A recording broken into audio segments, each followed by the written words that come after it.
Good morning. I believe I missed a day yesterday, so we're going to run through our new hand today. This is a sit and go tournament. This could be the first hand of I believe this is the first hand of the tournament. I'm in small blind. I don't know anything about these individuals. So, in this hand, we have a limper, mid position, min raises. And I'm going to say it looks something maybe like this. I would assume he would raise larger if he had kings plus ace king, possibly even with the queens. I think this is just a sign that he has a playable hand. He doesn't really want to raise it too large, and risk going out.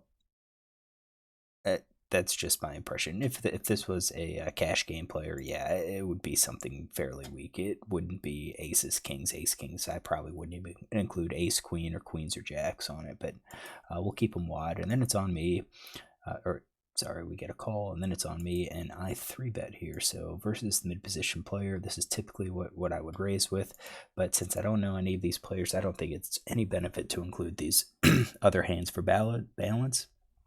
I think we should just play our strong hands here, especially early on in the tournament. There's plenty of players that will end up paying us off. So that's going to be my 3-bet range. I raised to 12. Out of position, I'm going to be fine if everyone folds. I pick up, 6 big blinds plus the pot, plus the antes, and only one player calls. So I don't think he is calling with all of these. I think with versus my raise, he is going to be folding a lot. And I think I'm being generous by including these hands up here. It could just be these pocket pairs. That could be it. So I think I'm just going to stop it at here. And actually, now 5s and 6s, I think any pocket pair, if he has them, will probably call. So then the board comes out, queen, 5-2, rainbow. And it's on me. What do? I think this is a good spot to bet here, because I think he might be calling with pocket pairs. I bet half pot, and then he calls, and then turn was a 3. And the question is, should I continue? I think so. What is he calling with? It's possible. Maybe he has some of these aces and kings. I mean, if he does, so be it. We learned something.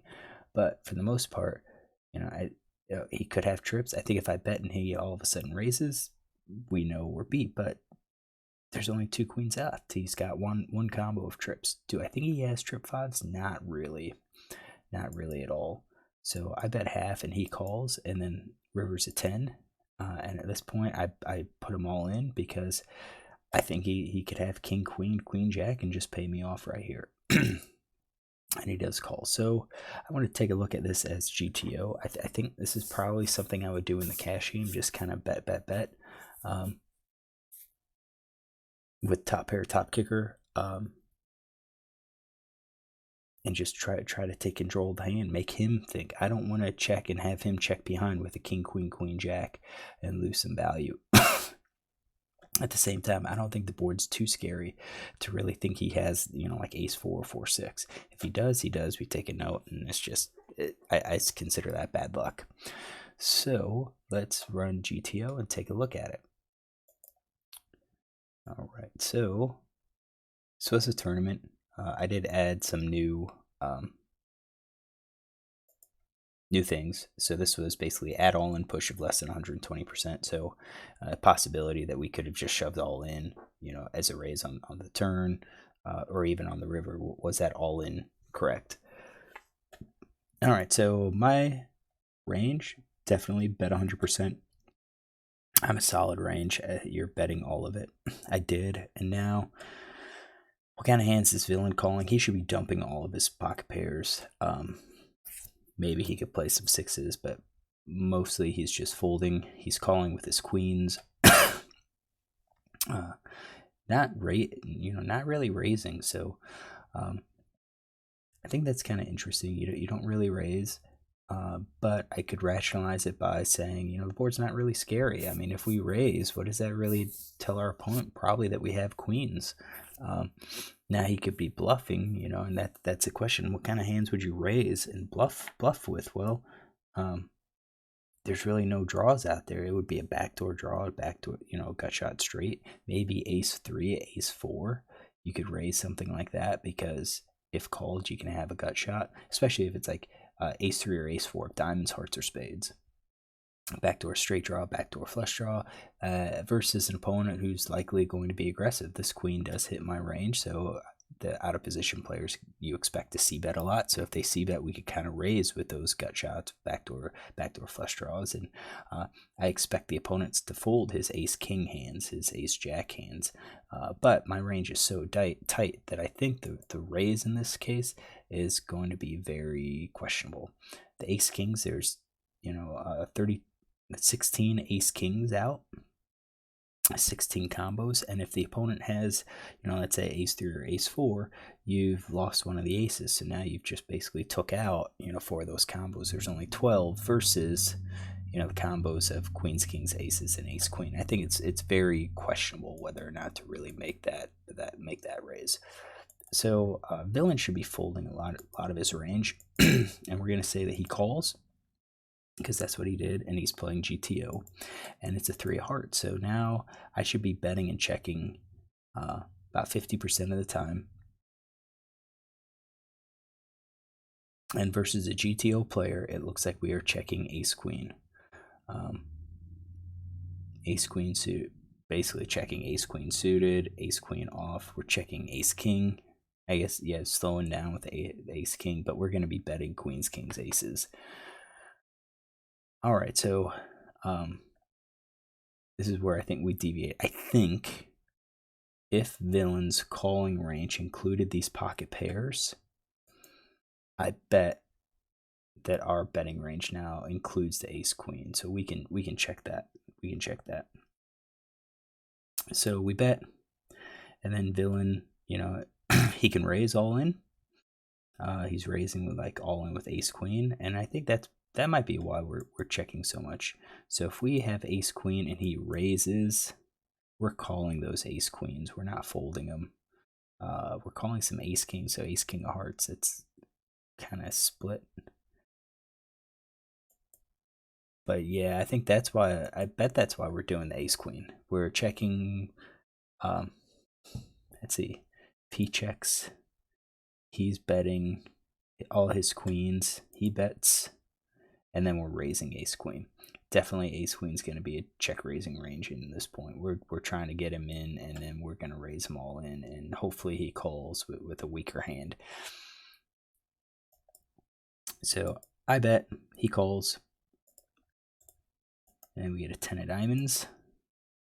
And now again, now we're leading out. The few times we bet with ace queen, we're leading out again. So 3 streets versus GTO type player, he's going to be calling ace queen, queens, fives. There are going to be times when we lose, and that's fine. Let's adjust the ranges, because I don't think player is villain is calling or is playing GTO. So I don't think he's folding king queens at all. I don't think he's folding any of these pocket pairs. I think it's all calls, and I'm gonna let him call fives, fives and queens, so trips. So let's run our solver now. With those new very quickly, because we don't have many hands. All right, so I bet, and now we have him calling. Let's see, calling all those, and then 3, and now you can see, yeah, if he's calling with all of those, which I do expect him to be calling with, because a lot of these small low limit players do that. They call once, hope he hits trips on the turn, and then folds to a bet. Or sometimes he calls because he doesn't believe that we actually have the king. So now we bet 100%, and we have him calling all of those queens, fives, and sixes. Okay, I'll take that. And then if he does that, we are leading again. Ace king, we can slow down, and I probably would have done that. Ace king, kind of looked at betting more the hearts. More inclined to bet with the ace of hearts. Does that make sense? I think not having the ace of hearts might be better, because it gives him the chance of having the flush draw, but that wasn't really on the flop. So maybe now it looks like, you know, if we have the ace of hearts, now's the time to go ahead and bet those. So we're betting, you know, basically all in, and then it's cold or fold. So yeah, I think we've played this hand. I do think, you know, of all of the calls, he called 3 times.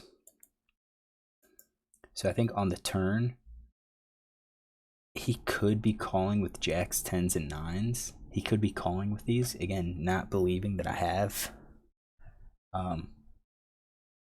a pair, but I kind of feel like we're looking at a queens. So, you know, he calls, and then I bet again, and now I really think he's calling with queens. He's not, if he has these under pairs, I don't think he's ever calling them. So what did he actually have? He showed king queen offsuit, so it was in there. And that's, you can see, that's where GTO went off. He was, let's rerun this.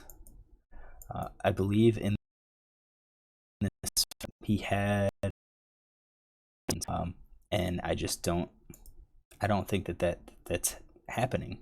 So, you know, you've got him calling halftime, folding, so he calls, and then, you know, you have us betting with our ranges, and now he's folding the king queen because we would have been checking the ace queen. So perhaps I think it comes down to these pairs. I do think he's always calling king queen. Let's fix that. Let's say he's always calling king queen. But he can fold these under pairs. Let's run that and see what that looks like. Really want to see, was this a optimal play for me? So we have him calling, and then yeah, I'm leaning towards betting most of the time here, and he should be folding king queen, but he doesn't. So if I check here, it gives him a reason he's going to check behind king queen. I don't think so. I think if we check, he's probably going to be betting king queen without a doubt. Or without a doubt, that's my suspicion. So how did I play this hand? I like how I played this hand. I like the 12 big blind raise. It is the first hand of the sit and go. You never want to go out first hand, but I think our hand is too strong to just limp and, you know, see a flop. And if we limp, or if we call that 2 big blind, we're going to go up against him and him. So 3 other opponents with our ace queen, and we probably a big blind. Anyone's gonna, huge people can hit this flop. You're gonna have ace 3, ace 4, probably like a 3-5, maybe 4-6 is out there. It's just gonna be bad. And then you could have some bad things happen. So I like being aggressive here. I guess versus a GTO player, we check on the turn with a hand as strong as ace queen, and we look at check raising all in. Versus most of our standard opponents, though, I think we're likely going to be betting here, betting the turn and letting him call. If we bet the turn and he raises, you could see that we're calling with pretty much everything except that ace king. We're calling with our pairs, trips with a top pair, top kicker plus. So, all right, hopefully you enjoy this hand. If you do, I plan to do another one tomorrow.